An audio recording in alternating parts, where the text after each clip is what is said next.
Contoh kedua adalah lagu bermain peran, itu sama, ngeteknya senyum. Kita hanya bermain peran, mainkan peran, bermain peran dari Tuhan. Kalau kita tag dengan gestur yang sedih, kita hanya bermain peran, mainkan peran. Akan terjadi seperti itu, teman-teman.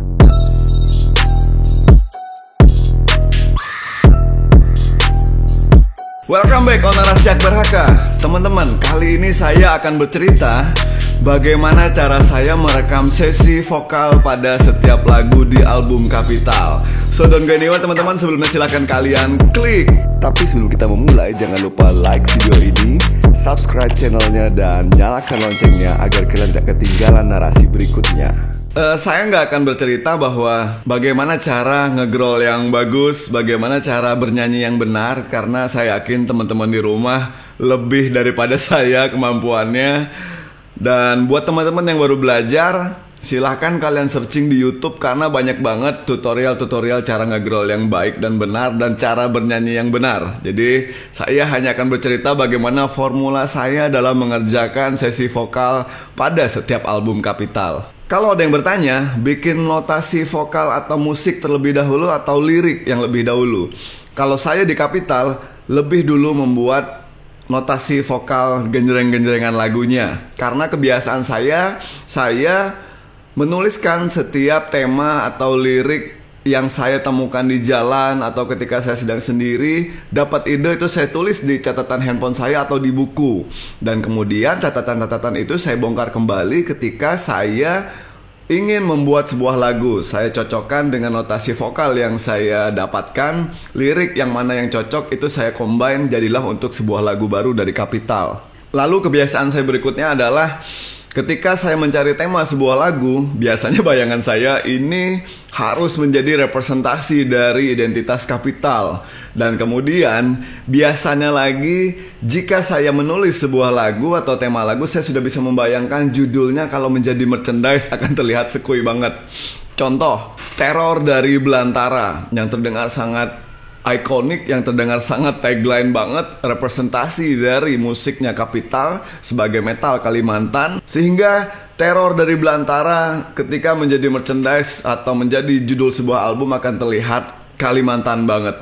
Lalu ada Senandung Primitif dan Purba, Mutu Manikam, kemudian ada sebuah lagu tentang cinta, tentang orang ketiga yang berjudul Simponi Kegelapan. Jadi sebenarnya Simponi Kegelapan adalah sebuah lagu cinta yang tidak ada penyebutan kalimat cinta sedikit pun di dalam lagunya. Agar apa? Agar orang-orang yang mendengarkan akan merasa bahwa lagu ini masih terdengar gagah banget, masih terdengar metal banget, laki banget, namun sebenarnya liriknya adalah tentang sebuah percintaan.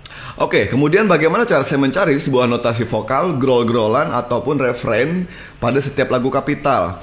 Karena kita tahu bahwa lagu-lagu seperti Kapital atau metalcore biasanya ada sebuah kombinasi part, growl, shoot out rame-rame, kemudian refrain yang bernyanyi atau dalam bahasa sekarang adalah clean vokal. Kemudian kita memikirkan part shoot out atau teriakan rame-rame seperti pada lagu Mutu Manikam yang ada lirik nyalakan genderang, tabuhan perang, api dendam, Mutu Manikam, Mutu Manikam. Kenapa kita mencari sebuah part-part shoot out seperti itu? Karena tujuan kita yaitu teman-teman yang hadir di setiap konser Kapital atau pertunjukan dari Kapital, mereka merasa menjadi bagian sebuah pertunjukan tersebut. Karena Kapital memiliki konsep, kita tidak ingin penonton yang hadir hanya menonton kita berada di atas panggung. Jadi kesannya seperti pemain band yang memamerkan skillnya. Kita tidak mau seperti itu. Kita maunya ketika Kapital perform, personilnya bukan hanya kami berlima yang ada di panggung, tapi seluruh yang hadir adalah personil yang terlibat. Seluruh yang hadir menyumbangkan energinya. Seluruh yang hadir harus merasa menjadi bagian dari pertunjukan tersebut. Itulah alasan ketika kami mengonsep part-part vokal, ada beberapa part yang memaksa orang untuk bernyanyi bersama shoot out. Contoh berikutnya adalah ketika kita membuat lagu Hitam Kelam Arah Jejak. Intro muncul,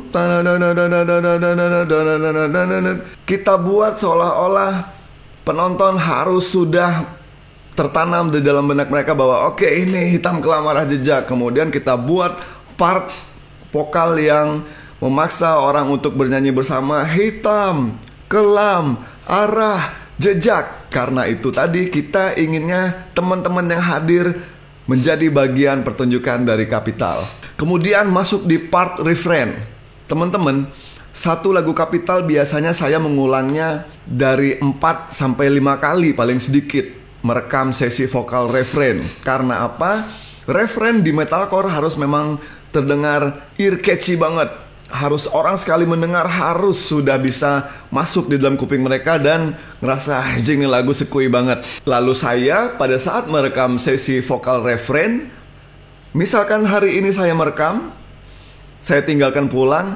Kalau besoknya saya lupa dengan refrain tersebut, nggak terngiang-ngiang di kuping saya akan langsung balik ke studio dan menghapus atau mendelete tanpa saya dengarkan terlebih dahulu agar itu tidak mengganggu notasi berikutnya yang ingin saya ciptakan. Kemudian mencoba mencari lagi refrain dengan pola kedua, pola yang baru. Terus 3, jika belum kuat terus 4, sampai saya ngerasa ketika saya pulang masih terngiang-ngiang, anjir ini refnya kuat banget, udah itu langsung saya bungkus. Oke, kemudian bagaimana cara membagi grafik sebuah lagu? Saya mengklasifikasikannya menjadi 4. Song 1, refrain. Song 2, refrain. Biasanya ada interlude tengah untuk part solo gitar. Kemudian masuk ke refrain 3 dan refrain 4. Refrain akhir, repetisi biasanya. Teman-teman, ini penting karena agar orang-orang yang mendengarkan lagu kita, mereka ngerasa bahwa emosinya naik terus. Jadi di song 1 saya selalu menggunakan pola energi saya atau power growl saya di sekitar 60-65% tenaga saya untuk merekamnya. Refrain 1 saya menggunakan energi atau power vokal saya di kisaran angka 50%. Kenapa harus saya turunkan terlebih dahulu? Karena yang ingin saya tuju adalah song 1 yang udah meledak-ledak dengan energi 65% yang ngamuk. Ketika masuk di refrain, orang seperti darah yang mengalir turun. Enak, merasa nyaman dan mencerna. Refrain komersil yang seperti saya ceritakan 4-5 kali take tadi, langsung anjing ini enak banget, ear catchy banget refrainnya. Jadi seperti itu. Masuk di song 2, saya menaikkan power saya menjadi sekitar 70-75%. Jadi grafiknya harus lebih naik daripada song 1 tenaga power kita. Refrain 2 otomatis lebih naik daripada 75%. Di angka 80%. Karena apa? Karena song 2 adalah repetisi. Kalau kita ngeteknya dengan power yang sama dengan song 1, orang akan ngedengar bosan. Oh, udah ketebak segini lagi. Dan kebiasaan saya berikutnya adalah saya mengganti sedikit pola untuk song 2, walaupun gak terlalu ekstrim dirubahnya. Contoh di lagu Simfoni Kegelapan, song 1 adalah apakah ku terluka menangis berlutut, itu song 1. Tapi song 2 saya tidak menggunakan notasi yang sama untuk merekam song 2. Song 2 di Simfoni Kegelapan adalah tarik aku keluar kawan, sungguh ketakutan ini menyiksaku. Jadi sedikit notasinya saya rubah agar repetisinya enggak terdengar membosankan di telinga teman-teman yang mendengarkannya. Dan kemudian yang saya sebutkan tadi, biasanya ada part interlude, gitaris kita solo gitar di tengah untuk menaikkan tensinya. Dan kebiasaan saya teman-teman, saya selalu merekam vokal pengantar untuk refrain 3 dan 4. Refrain 3 dan 4 teman-teman udah pasti saya merekamnya dengan power yang lebih besar lagi, lebih kencang lagi daripada refrain 2. Di kisaran angka 85% hingga 90%. Dan teman-teman tahu, ketika refrain 4 berarti tenaga kita harus semaksimal apa yang kita miliki. Jika kita memiliki tenaga lebih dari 100%, hajar di refrain 4. Karena refrain 4 adalah repetisi. Dia pengulangan ref. Kalau dia tidak dengan power yang maksimal, akan turun karena dia ref terakhir. Dengan catatan, ketika tenaga kita habiskan di referen 4, harapannya orang akan merasa bahwa anjing, ketika lagu habis, anjing lagunya gua banget, dan mereka dengan harapan akan mengulang lagi dari awal lagu tersebut karena grafiknya naik terus hingga dari song 1 hingga referen 4 yang terakhir. Jadi itu cara saya merekam sesi growl hingga referen pada lagu Kapital. Kemudian ada formula berikutnya, saya menyebutnya formula humming. Teman-teman boleh searching bahwa ada frekuensi-frekuensi suara yang mempengaruhi alam bawah sadar kita, terngiang-ngiang, membuat kita ikut menyenandungkan hal tersebut. Contoh, jika teman-teman bermain ke kosan teman atau ke rumah teman kita, dia lagi main laptop dan dia menyanyikan, anggap lagu Armada, mau dibawa kemana hubungan kita, sambil main laptop. Percaya nggak percaya, jika kita tidur-tiduran main handphone di rumah dia dan ketika kita pulang di motor, hampir di atas 70% kita akan ikut menyenandungkan lagu Armada tadi. Karena apa? Formula humming itu masuk di dalam alam bawah sadar kita hingga kita ikut-ikut terngiang. Dan biasanya ketika kita udah sadar, anjir kenapa aku nyanyiin lagu Armada ya gitu ya. Karena teman kita tadi yang bersenandung. Formula humming kita masukkan di setiap pattern lagu dari Kapital. Tetapi teman-teman, dia tidak bisa di-tag dari depan hingga akhir, karena akan terasa membuat lagu menjadi datar atau biasa aja. Jadi hanya lirik-lirik dan notasi terpilih yang kita berikan humming. Formula ini beberapa persennya berhasil. Contoh, referen lagu Simfoni Kegelapan. Lewati malam dan batas mimpi, saat meraba bayanganmu di batas peri. Itu kalau live memang beberapa penonton menyanyikan referennya. Tetapi teman-teman boleh kalian cerna atau kalian ingat-ingat lagi yang pernah nonton konser Kapital, ketika lirik mencoba melawan matahari agar tak datang pagi dan membawamu pergi, hampir ribuan penonton yang hadir akan ikut di referen kedua. Karena apa? Karena pada saat merekamnya kita memberikan namanya formula humming. Vokal utama kita tag tadi dengan tenaga sampai 90% atau 100%, double-nya begitu, suara 1, suara 2-nya begitu, tetapi ketika hummingnya menggunakan suara dengan frekuensi low. Mencoba melawan matahari agar tak datang pagi. Kita merekamnya seperti itu teman-teman. Kemudian ketika mixing mastering, frekuensinya ditaruh antara ada dan tiada. Jadi bukan lagu Utopia, tapi frekuensinya ditaruh. Kalau orang yang benar-benar nyimak, dia akan tahu bahwa oh ini ada hummingnya, ada suara low-nya. Tetapi jika orang yang mendengarkan sepintas aja, dia nggak tahu bahwa itu ada frekuensi low di bawah. Karena formula itu dengan harapan akan mempengaruhi alam bawah sadar teman-teman, lagu itu akan terngiang-ngiang di kuping teman-teman. Jadi seperti itu. Oke, kemudian formula berikutnya, formula jarak antara intro hingga part yang ear catchy banget, yang komersil banget.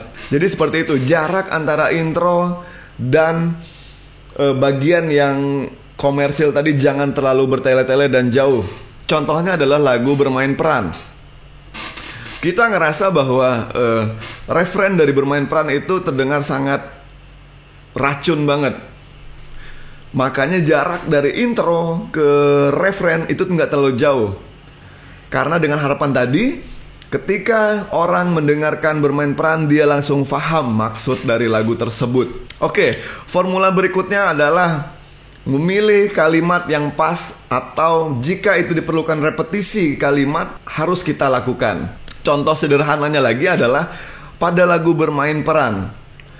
Kita inginnya bahwa notasi vokal yang racun banget di referennya tidak boleh menggunakan kalimat yang menjelimet atau bertele-tele. Kalimatnya harus repetisi atau kalimat yang diulang-ulang dengan pilihan kosakata yang mudah dipahami. Akhirnya ketemulah kita formula kalimat yang diulang-ulang. Kita hanya bermain peran, mainkan peran, bermain peran dari Tuhan. Itu kita ulang-ulang agar orang-orang ketika di pertunjukan kapital mereka dengan sekali mendengar udah tahu, oh ini maksud lagunya, ini kalimatnya, dan mereka akan ikut menyenandungkan di tengah kerumunan penonton.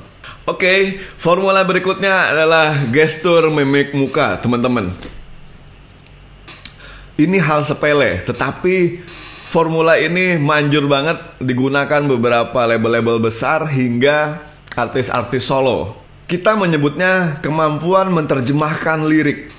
Banyak vokalis-vokalis band metal yang ngerasa yang penting nge-growl, yang penting metal, nggak harus seperti band pop yang bisa menerjemahkan lirik dengan bagus, hingga akhirnya lirik yang ditulis padahal udah bagus banget, tetapi si vokalis tidak bisa menerjemahkan lirik tersebut, sehingga penonton atau teman-teman yang mendengar di rumah, mereka tidak bisa menyerap maksud atau inti dari lirik lagu tersebut. Contoh memainkan gestur mimik muka adalah ketika kita nge-take lagu Melawan Sajak Kesedihan. Lagu tersebut bercerita tentang ajakan untuk bangkit dari keterpurukan kepada teman kita atau orang yang di dekat kita. Berarti energi yang harus kita share kepada yang mendengarkan adalah energi ajakan, energi semangat, energi riang. Berarti teman-teman, gestur muka kita ketika kita merekamnya harus senyum. Power yang kita hasilkan harus benar-benar ajakan semangat. Jadi berjalanlah perlahan, kau harus biarkan dia pergi kawan. Jadi seperti itu cara ngeteknya. Nggak boleh dia dengan mimik muka yang turun, sedih, karena liriknya lirik ajakan semangat. Contoh seperti ini. Berjalanlah perlahan, kau harus biarkan dia pergi kawan. Cuman gara-gara gestur muka kita mimik, tetapi lirik yang ingin kita terjemahkan teman-teman sangat berbeda jauh. Contoh kedua adalah lagu Bermain Peran. Itu sama, ngeteknya senyum. Kita hanya bermain peran, mainkan peran, bermain peran dari Tuhan. Kalau kita tag dengan gestur yang sedih, kita hanya bermain peran, mainkan peran, akan terjadi seperti itu teman-teman. Begitu pula sebaliknya. Ketika kita nge-tag lagu Simfoni Kegelapan, itu adalah tentang sakitnya menjadi orang ketiga ketika perempuan atau laki-laki yang kita cintai harus kembali kepada cowok aslinya. Berarti lirik yang ingin kita terjemahkan adalah lirik tentang pedihnya menjadi orang ketiga. Nge-tagnya berarti udah tahu nggak boleh senyum. Bayangin jika nge-tag Simfoni Kegelapan senyum. Mencoba melawan matahari. Akan terdengar ini sebenarnya lagu sedih atau lagu bangga sih jadi orang ketiga. Jadi dia harus ngeteknya dengan energi yang sakit banget, yang sedih. Gestur muka. Mencoba melawan matahari agar tak datang pagi. Kebayang teman-teman, hanya gara-gara gestur muka orang di rumah mendengarkannya ngerasa anjing lagu gua banget. Padahal itu hanya sebuah permainan gestur mimik muka. Oke, kemudian formula terakhir adalah sebagai seorang vokalis kita harus tahu apa yang menjadi kelemahan kita, apa yang menjadi keseksian suara kita. Kita harus objektif dengan diri kita sendiri. Kalau kita tidak mampu bernyanyi yang seperti yang kita inginkan, berarti jangan dipaksakan, harus objektif. Oke, ini gue jelek banget kalau nyanyi begini, ya udah kita nggak usah maksain. Tetapi kita juga harus paham di bagian yang seperti apa suara kita akan terdengar seksi, terdengar anjir nih oke banget, skui banget. Itu kita harus paham, dan hal itulah yang harus kita explore banget. Ini tujuannya teman-teman, agar ketika orang mendengarkan lagu kita atau mendengarkan suara kita tanpa melihat visual muka kita, mereka udah tahu. Contoh ketika kita mendengarkan Armand Maulana atau Om Iwan Fals, kita langsung udah tahu, oh ini Iwan Fals, oh ini Armand Maulana. Karena apa? Karena mereka mampu mengeksplor hal yang seksi dalam diri mereka. Jadi kita harus mencari celah lain bagaimana caranya ini menjadi karakter vokal kita, dan ini merupakan ciri khas kita. Sebagai vokalis harus objektif dengan diri sendiri dan harus mampu mencari celah mengeksplor keseksian dari suara kita. Oke teman-teman, mungkin itu dulu yang bisa saya sampaikan pada episode kali ini. Jika ada yang masih kurang puas atau teman-teman yang masih pengen tahu lebih banyak lagi cara saya merekam atau menulis lirik pada setiap album Kapital, silahkan kalian tuliskan di kolom komentar. Yang terpilih akan saya bacakan pada episode-episode berikutnya teman-teman. Semoga sedikit yang saya sampaikan ini bermanfaat buat teman-teman yang senasib seperti saya. Sekali lagi, anak-anak di daerah. Mungkin kalau anak-anak yang hidup di kota besar seperti Jakarta atau Bandung, hal seperti ini udah biasa aja, karena saling bertukar informasi dengan sesama musisi yang sudah terjun lebih dulu di industri musik Indonesia. Tetapi buat anak-anak yang berada jauh dari pusat industri musik Indonesia atau anak-anak daerah, semoga dengan melihat video ini sedikit keberanian atau sedikit ide akan muncul, dan harapan saya harus bisa mengeksplor lebih gila lagi. Saya akhiri, ngangkat tetap berangkat. Saya Akbar Haka, thank you.